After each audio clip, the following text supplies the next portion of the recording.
അപ്പം ഞാനൊന്ന് വിചാരിച്ചേ കോളിഫ്ലവർ കൊണ്ട് മെഴുക്കുവരട്ടി ഉണ്ടാക്കിയാലോ എന്ന് കേട്ടോ.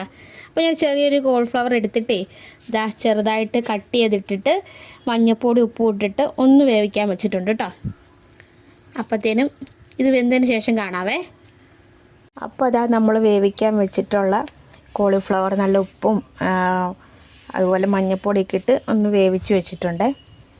ഇനി ഞാനിതാ ഒരു പാൻ വെച്ചിട്ട് ഒരു കുറച്ച് വെളിച്ചെണ്ണ ഒഴിച്ചിട്ടുണ്ട്.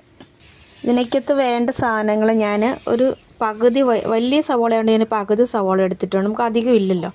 പിന്നെ എരിവുള്ള പച്ചമുളകായിരുന്നു കേട്ടോ. അതാണ്ട് ഇതുപോലത്തെ പച്ചമുളക്, അതുകൊണ്ട് ഞാൻ ഒരെണ്ണം എടുത്ത്.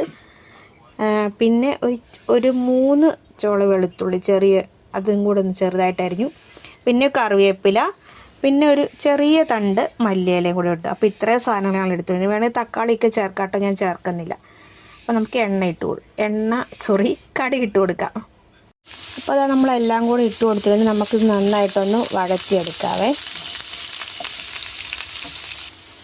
എന്നിട്ട് ഞാൻ ഇച്ചിരി വഴണ്ട് വന്നപ്പോൾ അതിലേക്ക് ഒരു ശകലം ചിക്കൻ മസാല ഇട്ടു, പിന്നെ കുരുമുളക് പൊടി ഇട്ടു. ഞാൻ അതുകൊണ്ട് മുളക് കുറച്ച് ചേർത്ത് കേട്ടോ. പിന്നെ ഇതിനകത്ത് നമ്മൾ മുളക് പൊടി ഒന്നും ഇടുന്നില്ലായേ. അപ്പോൾ ഇതൊന്ന് ജസ്റ്റ് ഒന്ന് വഴറ്റി കൊടുക്കാം. അപ്പം ഞാൻ വേവിച്ച് വെച്ചിരിക്കുന്ന കോളിഫ്ലവറും കൂടി ഇട്ടിട്ടുണ്ട് കേട്ടോ. ഉപ്പ് ഈ സമയത്ത് ഇളക്കിയതിന് ശേഷം ഉപ്പ് കുറവുണ്ടെങ്കിൽ ഒന്നുകൂടെ ആഡ് ചെയ്യണേ. അപ്പോൾ ഞാനിതെല്ലാം കൂടെ നന്നായിട്ടൊന്ന് മിക്സ് ചെയ്തിട്ട് കാണിക്കാവേ. അപ്പോൾ അതാ മുളക് പൊടി ചേർക്കാത്തതുകൊണ്ടാണ് കേട്ടോ ഈ ഒരു ഇത്. ചിക്കൻ മസാലയും അതുപോലെ നമ്മൾ മറ്റേ പച്ചമുളകും ചേർത്തിട്ടുള്ളൂ, അതുകൊണ്ടാണ്. ഇനി നമ്മളതെല്ലാം കൂടെ ഇളക്കി യോജിപ്പിച്ചു. ഉപ്പ് നോക്കണം, ഞാൻ നോക്കിയപ്പോൾ ഒരു ഇച്ചിരി ഉപ്പ് എനിക്ക് കുറവ് പോലെ തോന്നിയുകൊണ്ട് ഞാനൊരു ശകലം കൂടെ ഉപ്പ് ഇട്ടിട്ടുണ്ട് കേട്ടോ. അപ്പോൾ ഇതെല്ലാം ഒരു കുറച്ച് നേരം ഒന്ന് അടച്ചു വെച്ച് വേവിക്കാവേ. ഫൈനൽ കാണിക്കാം കേട്ടോ.